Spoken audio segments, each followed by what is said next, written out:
I would like to tell you a story. And as we will go deeper and deeper into this story, you will just realize that it will get stranger and stranger. Honestly, my daily driver is a MacBook Pro. Yes, it's the latest and greatest with all those impressive specs. By the way, you can check the video by clicking right on this card.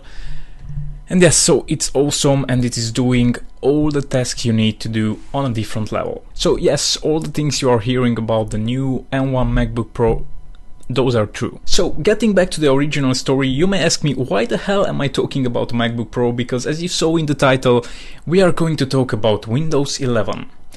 And yes, good question, but dear audience, hold my beer because things will get stranger and stranger. So fast forward, my first experience using Windows 11 was on a MacBook.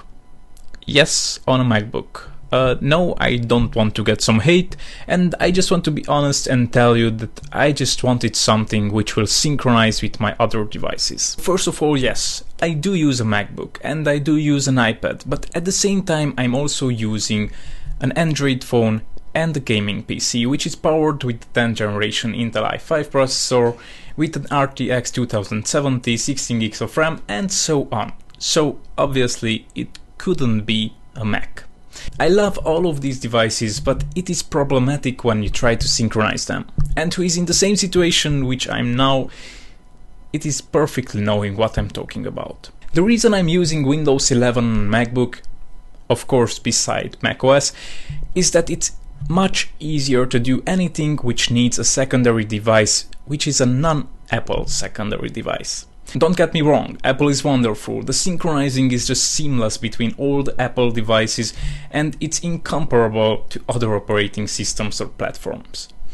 But when it comes to another operating system, Apple is just making you feel the struggle and the struggle is real and the pain is getting even worse. Yes, they are forcing you to buy at least one device from each category so you can synchronize them, but this is another story. So my MacBook is working as an ultimate power horse. It never stops, never crashes, never reports any issues, never lags. It's just wonderful to work with the Mac. I mean, almost wonderful. Because as you are trying to do the simplest thing using an Android, or better said, a non-Apple device, you just realize that you need to have some extra neurons, just in case. When I'm connecting my phone to my MacBook via cable just to transfer some data or some footage or whatever, it will start lagging and crashing, and yeah, it makes me think that it's like a boy who was called out by a girl for the first time and it has literally no clue what to do. Been there, done that.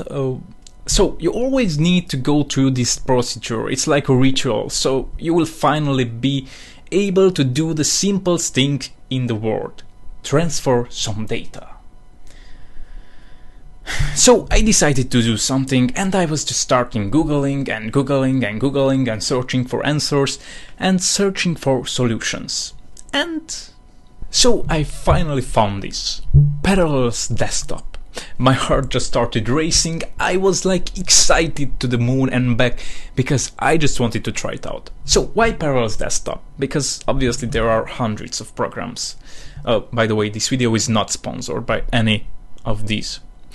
Well, there was a sentence which was kind of convincing me. And it sounds like this.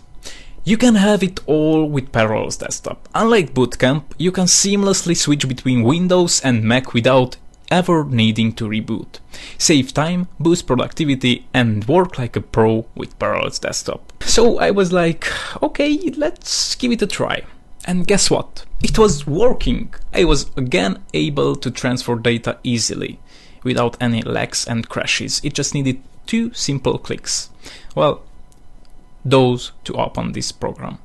And I know that I will get the stoning from all the Apple fanboys, but trust me, for me it is just simplest and easiest thing ever to use both a macOS and a Windows on the same device.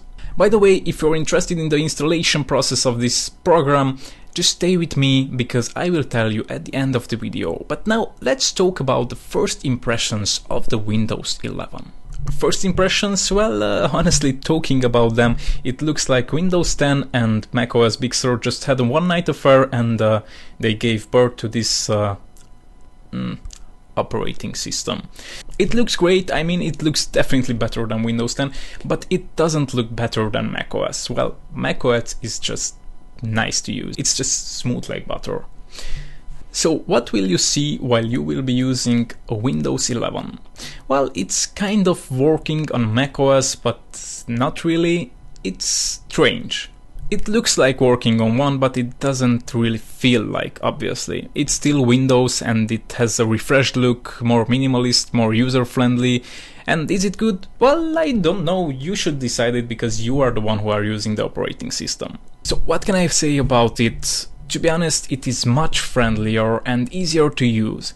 It is simpler and it has nicer animations, and honestly I think that it could be easily transferred to a device with a touch input.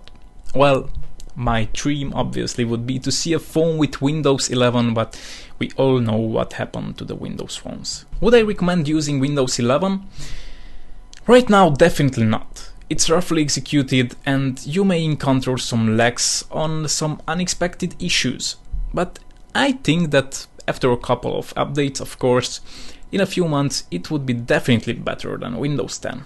So that was about the first impression of the Windows 11, but obviously if you're interested in the installation of the Parallels desktop, just stay with me because I will tell you right now. By the way, if you don't want to be here for the installation process, just make sure you like the video and of course subscribe would be amazing.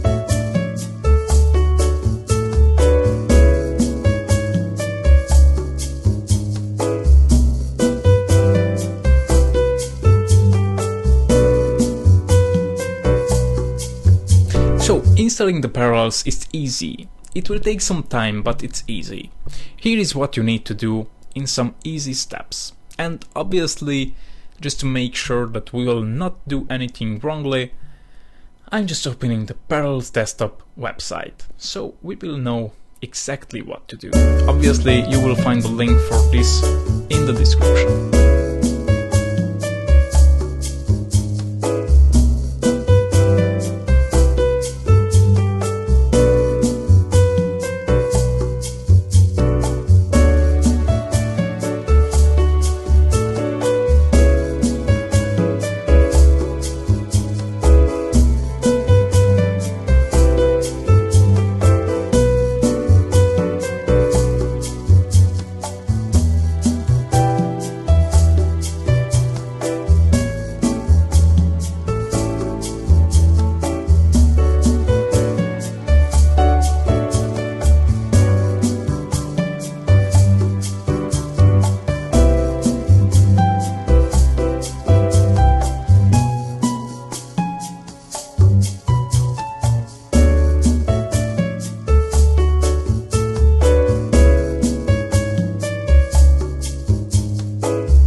Guys, this was it. Thanks for watching.